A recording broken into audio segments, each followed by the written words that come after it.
నేటి సూర్య న్యూస్ ఈనాటి వార్తా విశేషాలు. ఛత్తీస్గఢ్ రాష్ట్రం దండకారణ్యంలో మరోమారు బాంబుల మోతతో దద్దరిల్లింది.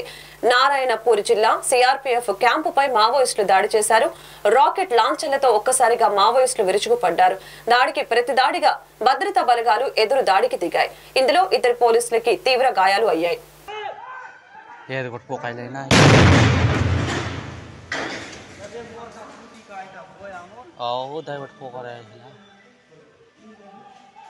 कौन बोटले फोकाय बात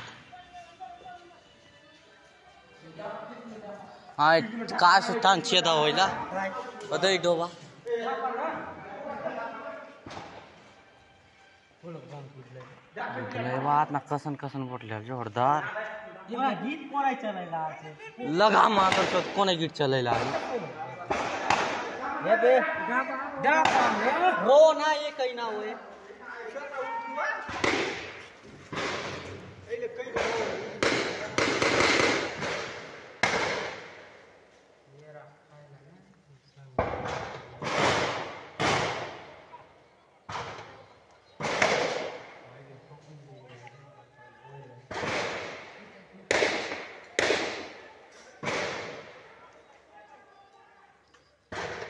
वीडियो ना करना तू गांड के बेईमान मोरता बाबू इच्ची घोड़े घोड़े बुद्धि रहे हां ले जी पाटा फूट रहे ना तो साइड डोबा मन खाना होइला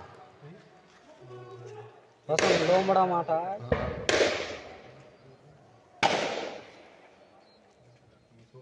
फाइला ना ताके फाइला सुराया उगड़ी वाला ना म्यूजिक कोने उगड़ा चिले गुदले बा म्यूजिक दापा अदरे पोराय बारे ना नले हीरो अदरे नानी कर पा रहा है बोया पूजी मोरू अदरे नहीं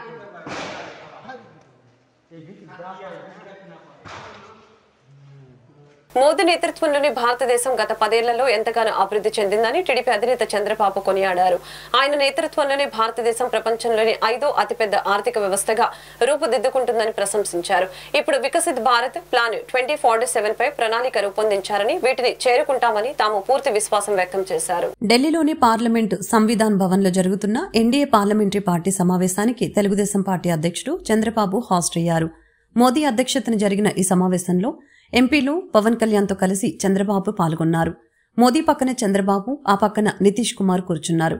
లోక్సభ పక్షనేతగా మోదీ పేరును చంద్రబాబు బలపరిచారు. అనంతరం లోక్సభలో ఎన్డీఏ పక్షనేతను ఎన్నుకునే ప్రక్రియను రాజ్నాథ్ సింగ్ శ్రీకారం చుట్టారు. ఎన్డీఏ పక్షనేతగా నరేంద్ర మోదీ పేరును లాంఛనంగా ప్రతిపాదించారు. ఈ క్రమంలో మోదీ నాయకత్వాన్ని అమిత్ షా, నితిన్ గడ్కరీ, చంద్రబాబు, పవన్ కళ్యాణ్, ఏక్నాథ్ షిండే, కుమారస్వామి, అజిత్ పవార్ తదితరులు ఎన్డీఏ భాగస్వామ్య పక్షాల నేతలు బలపరిచారు. తద్వారా లోక్సభలో ఎన్డీఏ సభ పక్ష నేతగా మోదీ ఎన్నికగా ఏకగ్రీవమైంది. అనంతరం ఎన్డీఏ నేతలందరూ నరేంద్ర మోదీకి శుభాకాంక్షలు తెలియజేశారు. చంద్రబాబు మాట్లాడుతూ ఎన్డీఏను అధికారంలోకి తీసుకుని రావటానికి ప్రధాని మోదీ గత 3 నెలలుగా ఎన్నికల ప్రచారంలో తీరిక లేకుండా గడిపారని పేర్కొన్నారు. ఏపీలో 3 బహిరంగ సభలు, ఒక భారీ ర్యాలీ నిర్వహించినట్లు గుర్తు చేశారు. హోంమంత్రి అమిత్ షా ఏపీలో నిర్వహించిన సభలో ఎన్నికల స్వరూపమే మారిపోయిందని తెలిపారు. భారీ మెజారిటీ రావటానికి అది కూడా కారణమంటూ ధన్యవాదాలు తెలిపారు. నడ్డా, రాజ్నాథ్ సింగ్ వంటి వారు కూడా ప్రచారానికి రావడంతో ప్రజల్లో విశ్వాసం పెరిగిందని పేర్కొన్నారు. Honourable prime minister of India Shri Narendra Modiji, we have won wonderful majority. I have seen for the election campaign. For the 3 months, Honorable PM never took any rest. Day and night, he had campaigned, same zeal. He started and ended same spirit. In Andhra Pradesh, we had 3 meetings, public meetings, 1 big rally. It had made a huge difference for winning the elections in Andhra Pradesh.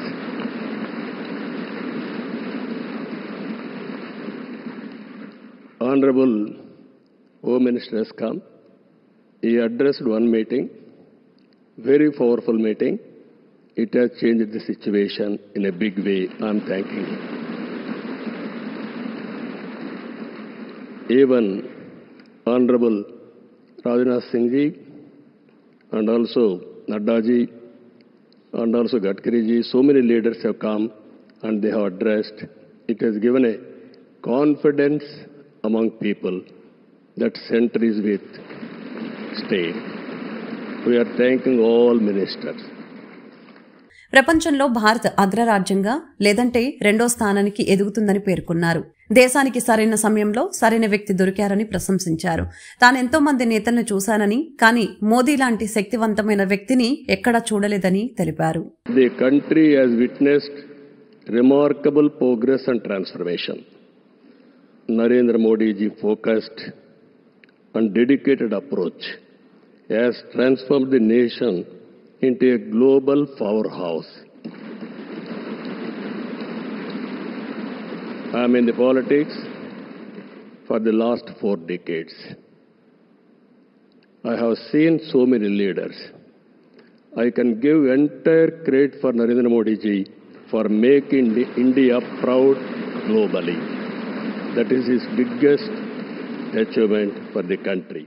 దేశానికి మోదీ ఒక స్ఫూర్తి అని జనసేన అధినేత పవన్ కళ్యాణ్ తెలిపారు. మోదీ ఎంతో మందికి స్ఫూర్తిదాయకమని పేర్కొన్నారు. మోదీ స్ఫూర్తితో ఏపీలో అద్భుత విజయం సాధించామని తెలిపారు. మోదీ వెనుక తామంతా ఉన్నామని ప్రకటించారు. ఎన్డీఏ పక్ష నేతగా మోదీకి తమ పూర్తి మద్దతు ఉంటుందని పవన్ తెలిపారు. నేడు పార్లమెంట్లో జరిగిన ఎన్డీఏ పార్లమెంటరీ పార్టీ సమావేశంలో జనసేన అధినేత పవన్ కళ్యాణ్ మాట్లాడుతూ విజయనగరి నాయకుల బాట పనిచేసేందుకు సిద్ధంగా ఉన్నామని తెలియజేశారు. కాశ్మీర్ నుంచి కన్యాకుమారి వరకు మోదీ స్ఫూర్తిగా నిలిచారని తెలియజేశారు. మోదీ ప్రధానిగా ఉన్నంత వరకు ఏ దేశానికి భారత్ తలొగ్గదని అన్నారు. మోదీ నేతృత్వంలో పనిచేయడానికి గర్వంగా భావిస్తున్నామని పేర్కొన్నారు.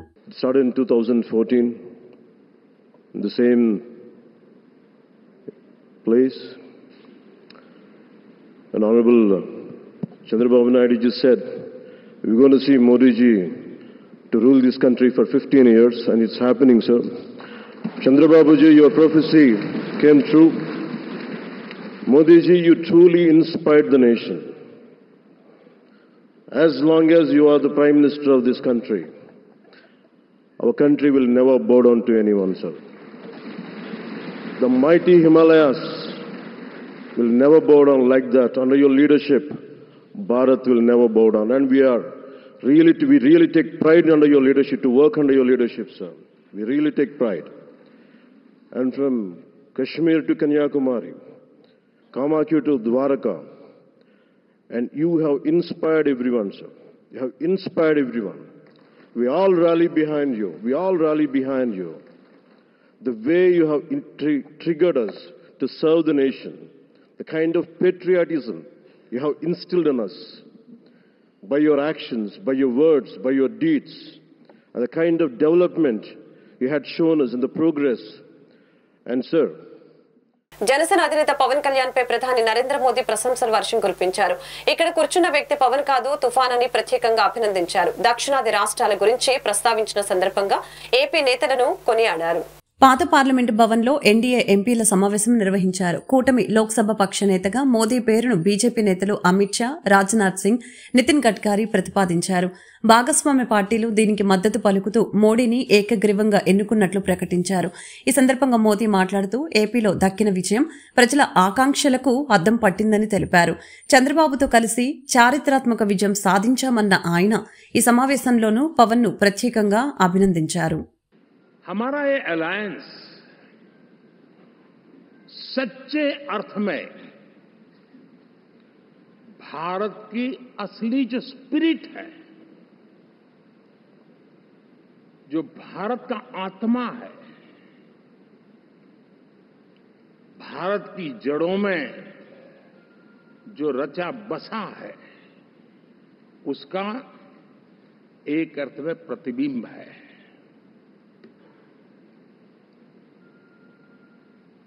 और मैं इसलिए कह रहा हूं कि थोड़ी नजर करें, हमारे देश में 10 ऐसे राज्य जहां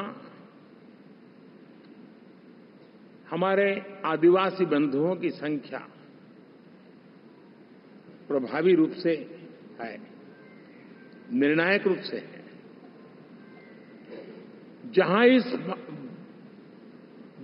आबादी आदिवासियों की ज्यादा है, ऐसे 10 राज्यों में से 7 राज्यों में एनडीए सेवा कर रहा है।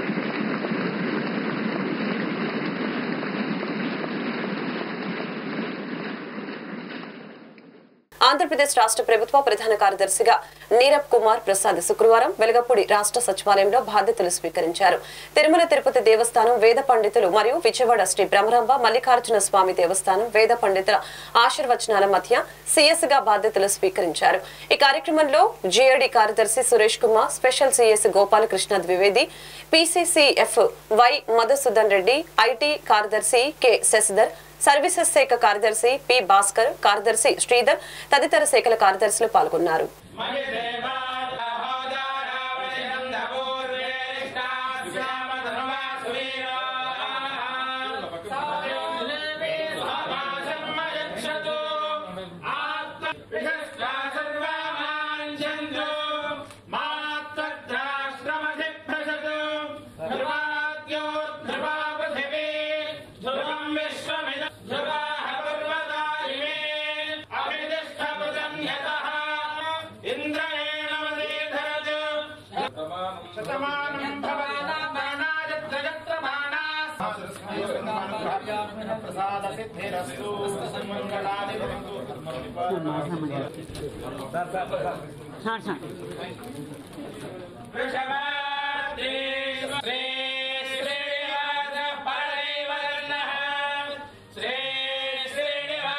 I thank the government for giving me this opportunity. It's a privilege to work under the visionary leadership of our Honorable Chief Minister, Shri Nara Chandrababu Naidu Garu. I seek the cooperation and assistance of all the government officers, staff, all the people, all the stakeholders in this endeavor of ours to bring the state of Andhra Pradesh onto the road of development. గుడివాడలో మాజీ MLA Kodali Nani ఇంటి వద్ద ఉద్రిక్త వాతావరణం చోటు చేసుకుంది. ఎన్నికల్లో ఓడిపోతే రాజకీయ సన్యాసం చేస్తానంటూ ప్రకటించిన నాని మాట నిలబెట్టుకోవాలంటూ డిమాండ్ చేశారు.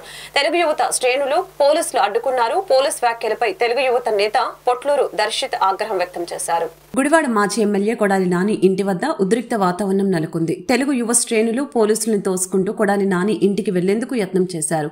తెలుగు యువత శ్రేణుల్ని పోలీసులు అడ్డుకున్నారు. పోలీసులు తెలుగు యువత శ్రేణుల మధ్య తీవ్ర వాగ్వాదం చోటు చేసుకుంది. ఈ నేపథ్యంలో కొడాలి నాని ఇంటిపై రాళ్లు, గుడ్లు విసిరారు. టీడీపీ శ్రేణులు జై చంద్రబాబు అంటూ కొడాలి నాని ఇంటి వద్ద తెలుగు యువత టపాసులు కాల్చారు. డౌన్ డౌన్ కొడాలి నాని అంటూ నినాదాలు చేశారు. గుడివాడలో కొడాలి నానికి కౌంట్ డౌన్ స్టార్ట్ అయిందని, ట్రైలర్ మాత్రమే సినిమా ముందు ఉందని టీడీపీ తెలుగు యువత నాయకులు పొట్లూరి దర్శిత్ తెలిపారు. చంద్రబాబు సీఎం అయితే రాజకీయ సన్యాసం చేస్తానని ఛాలెంజ్ చేశాడని, మాజీ ఎమ్మెల్యే నాని మాట నిలబెట్టుకోవాలని డిమాండ్ చేశారు. రాజకీయ సన్యాసం చేస్తానని అన్నావు, శుభాకాంక్షలు చెప్పేందుకు వచ్చాం, దమ్ముంటే బయటికి రా అని సవాలు విసిరారు. బొచ్చు బీకుతారా అన్నావు, వచ్చి మాకు సమాధానం చెప్పాలని ఆరోపించారు. అధికారం లేకుంటే నీ బతుకు కుక్కలు చింపిన ఇస్తారా అని ఆగ్రహం వ్యక్తం చేశారు. ఎవరొస్తారో రండి అని రెచ్చగొట్టావు. నీ బతుకు చంద్రబాబు అవసరం లేదు, తెలుగు యువత వస్తే ఇంట్లో దాక్కున్నావు అని మండిపడ్డారు. టీడీపీని నామరూపాలు లేకుండా చేస్తానని ప్రగల్భాలు పలికాడని ఆయన ఆగ్రహం వ్యక్తం చేశారు.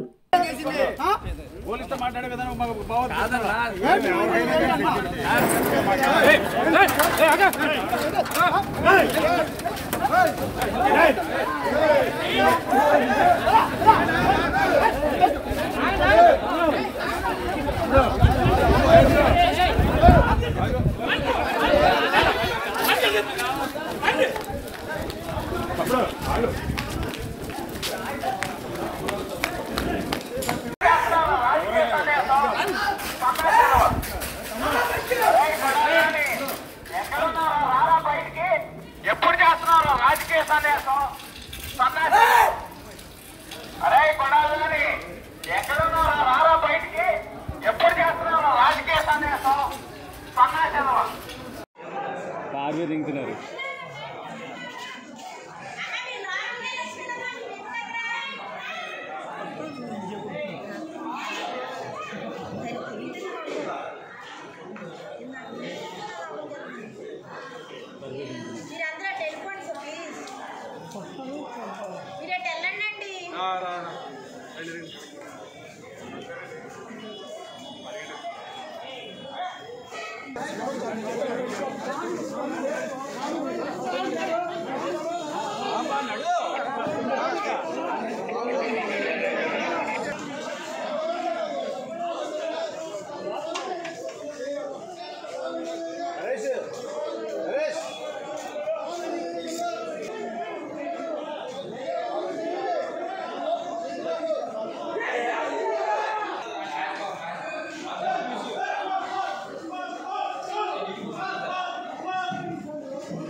ఫాస్టింగ్ మోడల్ దాటాలి.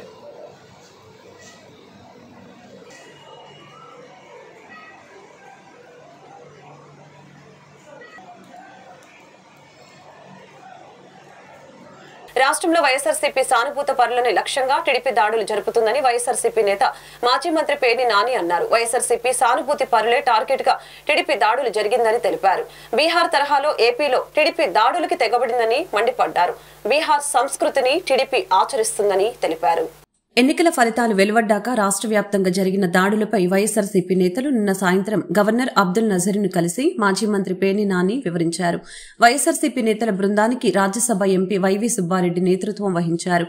గవర్నర్ను కలిసిన వాళ్లలో తాజా ఎంపీలు గురుమూర్తి, తనూజ, ఎమ్మెల్యేలు శివప్రసాద్, మథ్యలింగం, విశ్వేశ్వర్రాజు, పర్చూరు నేత బాలాజీ, మాజీ మంత్రి పేర్ని నాని ఉన్నారు. గవర్నర్ నజీర్ను కలిసిన అనంతరం వైఎస్సార్సీపీ నేతలు మీడియాతో మాట్లాడారు. టీడీపీ గూండాలు వైఎస్సార్సీపీ నేతల ఇళ్లపై కిరాతకంగా దాడులు చేశారని అన్నారు. టీడీపీ నేతలు ప్రజల్ని భయభ్రాంతులకి గురి చేస్తున్నారని విమర్శించారు. వైఎస్సార్సీపీ జెండా మోసిన వారిపై దాడులకి తెగబడుతున్నారని తెలిపారు. నూజివీడులో పట్టపగలే కత్తులతో దాడులు చేసినా పోలీసులు పట్టించుకోలేదని అన్నారు. ఇళ్లల్లోకి చొరబడి ఆస్తులను ధ్వంసం చేస్తున్నారని మండిపడ్డారు. టీడీపీ దాడులు చూసి గవర్నర్ కూడా ఆశ్చర్యపోయారని తెలిపారు. పెద్దలందరూ కూడా గవర్నర్ గారిని కలవచ్చడం జరిగింది. కౌంటింగ్ అయిపోయిన తర్వాత, ఎన్నికల లెక్కింపు అయిన తర్వాత ఈ ఆంధ్రప్రదేశ్ రాష్ట్రంలో జరుగుతున్నటువంటి బీహార్ తరహా కిరాతకాలు, బీహార్ తరహా హింసా రాజకీయాలు ఇవన్నీ కూడా గవర్నర్ గారి దృష్టికి తీసుకెళ్తామైంది. ఎన్నికలు ఒక పక్క జరుగుతుంటే, ఎన్నికలు సంపూర్ణంగా పూర్తవకుండానే మధ్యాహ్నం నుంచి తెలుగుదేశం పార్టీ గూండాలు ఏ రకంగా ఇళ్లపై దాడులు చేయటం, ఇళ్లు తగలబెడతాం, ఇంట్లో ఫర్నిచర్ ధ్వంసం చేయటం, మనుషుల్ని కిరాతకంగా కొడతాం, ఇళ్లలోకి వెళ్లి ఆడవాళ్లని హింసించటం, కార్లు ధ్వంసం చేయటం, కార్లు తగలబెడతాం, ఆస్తులు నాశనం చేయటం, భయభ్రాంతులకు గురి చేయటం. అంటే తెలుగుదేశం పార్టీ అధికారంలోకి వస్తే ఎర్ర పుస్తకంలో, అంటే ఎర్ర పుస్తకంలో ఏం రాసుకున్నారా అంటే, మేము హింస కోసమే, ఈ కక్ష తీర్చుకోవడం కోసమే, మాకు వ్యతిరేకంగా వైఎస్ఆర్ కాంగ్రెస్ పార్టీ ఎవరు జెండా పట్టుకుంటే వాళ్లనల్లా కిరాతకంగా హింసిస్తాం, వాళ్ళ ఆస్తులు ధ్వంసం చేస్తామనేటువంటి దానికోసమే అధికారంలోకి వచ్చినట్టుగా ఇవాళ వాళ్ళు ప్రవర్తిస్తున్నారు. ఇవన్నీ గవర్నర్ గారికి చెప్పినప్పుడు ఆయన ఆశ్చర్యపోయారు. ఏంటి ఇంత కిరాతకంగా జరుగుతుంటే పోలీసు పట్టించుకోవట్లేదా అని చెప్పినారు. నూజివీడులో ఒక కౌన్సిలర్ని నడి బజారులో పట్టపగలు స్టాబింగ్ చేయడం జరిగింది. కత్తులతో వెంటపడి పొడవటం జరిగింది. పోలీసు సాక్ష్యంగా, పోలీసులు ఆ పక్కన ఉన్నా కూడా పోలీసుల ముందే స్టాబింగ్ చేసిన, కత్తులతో పొడిచినా కూడా పోలీసులు ఆపిన పరిస్థితి లేదు. కనీసం కేసు పెట్టినటువంటి ఇంతవరకు కూడా దాఖలాలు కాలేదంటే గవర్నర్ గారు ఆశ్చర్యపోయి, ఖచ్చితంగా నేను డీజీపీని పిలిపిస్తాను, ఇవన్నీ కూడా గట్టిగా విచారణ చేస్తాను. ఏపీలో ప్రజాస్వామ్యం ఉంటదా లేనట్లా అంటూ ఆగ్రహం వ్యక్తం చేశారని అన్నారు. తమ కార్యకర్తల్ని కాపాడుకోవటానికి కమిటీలు వేశామని, 26 జిల్లాల్లోనూ తమ లీగల్ టీంలు యాక్టివేట్ అయ్యాయని తెలిపారు. బాధితుల్ని పరామర్శించి వారికి అండగా ఉంటామని పేర్కొన్నారు. టీడీపీ గూండాల దాడులతో పాటు పోలీసుల తీరుపై కూడా గవర్నర్ కు ఫిర్యాదు చేసినట్లు తెలిపారు. గెలుపోవటంలోనే సహజంగా ఉంటాయి, కానీ ఈ రకంగా కిరాతకం, ఈ రకంగా హింసా ప్రవృత్తి, ఈ రకంగా విధ్వంస ధోరణి అనేది చేస్తే ఇంక ప్రభుత్వం ఎలా ఉన్నట్టా లేనట్టా, ఇది డెమోక్రసీ కదా అని చెప్పి ఆయన చెప్పడం జరిగింది. ఆయన కూడా సోదాహరణంగా వివరించాం.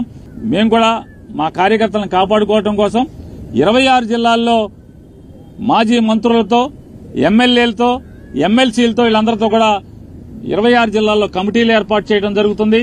ఈ కమిటీలందరూ కూడా ఎక్కడెక్కడ తెలుగుదేశం ఈ కూటమి నాయకులందరూ కూడా ధ్వంసరచన చేసి ధ్వంసం చేస్తున్నారో, హింసాకాండ చేస్తున్నారో అక్కడ వైఎస్ఆర్ కాంగ్రెస్ పార్టీని వెళ్ళటం, వాళ్ళని పరామర్శించడం, అక్కడ వీడియోలు ఫోటోలు మొత్తం తీసుకుని అక్కడ ఉన్న ఎస్పీని కలవటం, మీడియా ద్వారా ప్రపంచానికి తెలుగుదేశం పార్టీ కూటమి నాయకులందరూ కూడా ఎంత ధ్వంసం చేస్తున్నారో, హింస చేస్తున్నారో, మారణకాండ చేస్తున్నారో అదంతా కూడా ప్రపంచానికి చెప్పే కార్యక్రమాన్ని, మా కార్యకర్తల్ని కాపాడుకునేదానికి, మా కార్యకర్తలకు అండగా ఉండేదానికి ఈ రోజు జగన్మోహన్ రెడ్డి గారు కమిటీలు వేశారు. ఏపీ బెవరేజెస్ మాజీ మేనేజింగ్ డైరెక్టర్ వాసుదేవరెడ్డి నివాసంలో సిఐడి సోదాలు నిర్వహించింది. ఈ రోజు ఉదయం నుంచి సోదాలు నిర్వహించి పలు కీలక పత్రాలు సిఐడి అధికారులు స్వాధీనపరుచుకున్నారు. మాజీ సీఎం జగన్ కు వాసుదేవరెడ్డి బలమైన మద్దతుదారుడు అని ప్రచారం ఉండటంతో ఆయనపై మద్యం పాలసీ పేరిట దోపిడీ ఉందని పలు ఆరోపణలు ఉన్నాయి.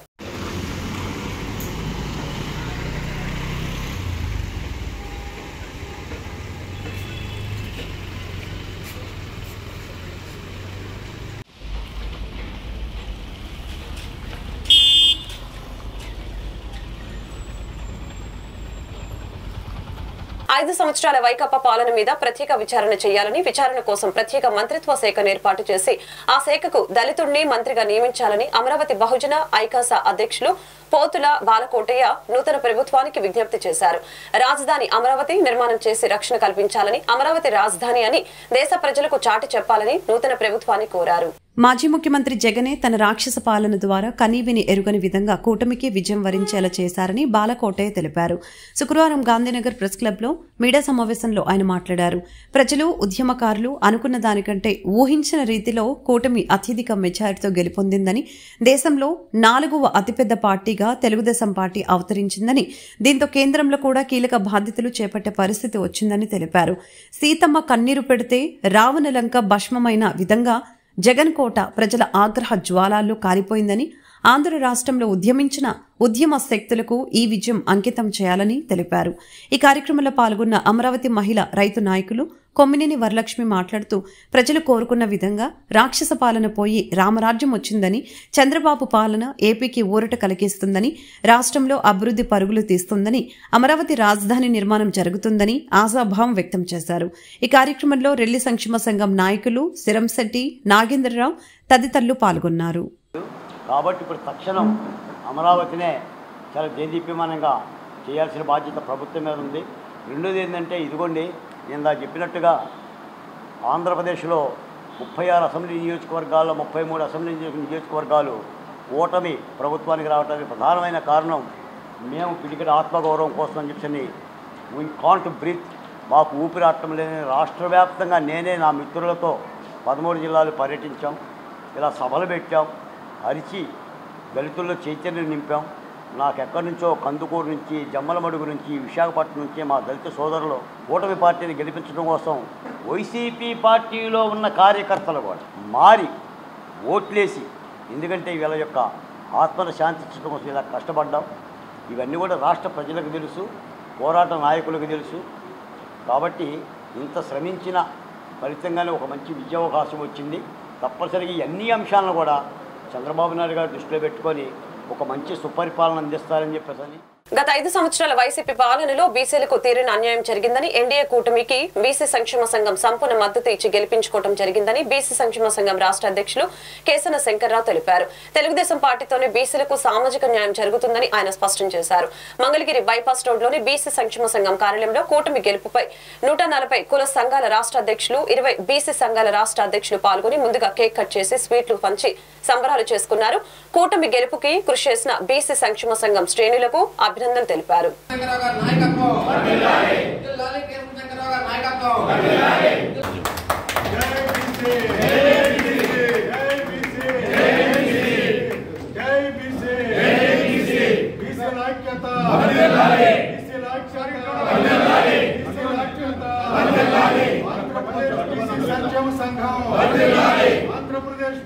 చాలా అద్భుతాన్ని చూసాం. ఎందుకంటే రాష్ట్రంలో 151 సీట్లు ఇచ్చిన వైసీపీ పార్టీని ఇంతకన్నా మెజార్టీ రాదు అని చెప్పిన ప్రజలు అంతకు మించి ఘన విజయాన్ని కూటమికి అప్పచెప్పి, మరి రాష్ట్రంలో బీసీ సంక్షేమ సంఘం మా రాష్ట్ర మా రాష్ట్ర అధ్యక్షుల వారు కేసర శంకర్రావు గారి నాయకత్వంలో కూటమికి మద్దతు ఇచ్చి ప్రతి ఒక్క నియోజకవర్గంలో కూడా బీసీలని బలోపేతం చేసుకుంటూ మనం కూటమికి ఎందుకు ఓటేయాలి, కూటమి గెలిస్తే మన బీసీలకు వచ్చే ప్రయోజనాలు ఇవన్నీ వివరించుకుంటూ తిరిగి మేము వన్ సైడ్గా బీసీ సంక్షేమ సంఘం కూటమిని గెలిపించుకోవడం జరిగింది. ఈ విజయంలో మా బీసీ సంక్షేమ సంఘం పాత్ర ఎంతో గొప్పది. వైసీపీ ఓడిపోవడానికి కారణం కూడా బీసీ సామాజిక వర్గాలు. మరి మనందరికీ తెలుసు అమర్నాథ్ గౌడ్ అతి దారుణంగా కిరాతకంగా చంపడం కానివ్వండి, మరి మా చేనేత వస్త్రాలకు సంబంధించిన నేతన్నను మరి ఆలయ సిల్క్స్లో బంధించి బట్టలొప్పు తీసి కొట్టడం, ఎన్నో దారుణాలు. వీటన్నిటి వల్లే ప్రజలు ఎప్పుడు కూడా ధైర్యంగా మాట్లాడలేకపోయినా ఓటుతో బుద్ధి చెప్తారనేది ఇది ఒక నిదర్శనం. తాడేపల్లిలోని వైఎస్ జగన్మోహన్ రెడ్డి నివాసానికి ఏపీ రాజధాని రైతులు వెళ్లే ప్రయత్నం చేశారు. సార్వత్రిక ఎన్నికల్లో ఘోర పరాభవం పాలైన సీఎం జగన్ ను రాజధాని రైతులు కలిసే ప్రయత్నం చేశారు. పూల బొక్కలతో ఆయన ఇంట్లోకి చేరుకునేందుకు మహిళా రైతులు చేసిన ప్రయత్నాలను పోలీసులు అడ్డుకున్నారు. జగన్ నివాసం నుంచి రాజధాని రైతుల్ని వెళ్లిపోవాలని పోలీసులు విజ్ఞప్తి చేశారు. దీంతో పోలీసులు విజ్ఞప్తి మేరకు వెనుతిరిగిన రైతులు తమతో పాటుగా తెచ్చిన స్వీట్లు, పూల బొకేలను పోలీసులకిచ్చి వెనుదిరిగారు.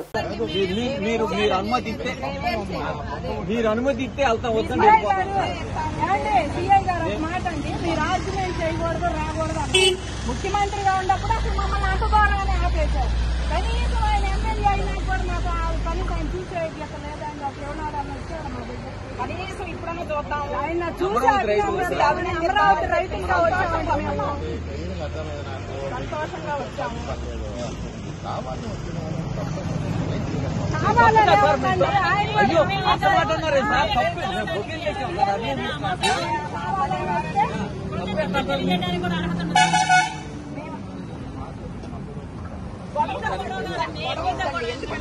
మీతో ఉంటాం కాదండి, ఆయన సీఎం గా ఉన్నప్పుడు మీతోనే గొడవ,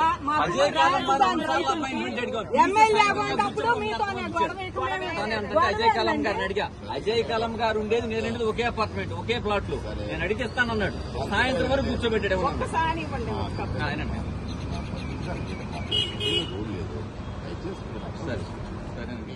బులెటిన్లో మళ్ళీ కలుద్దాం.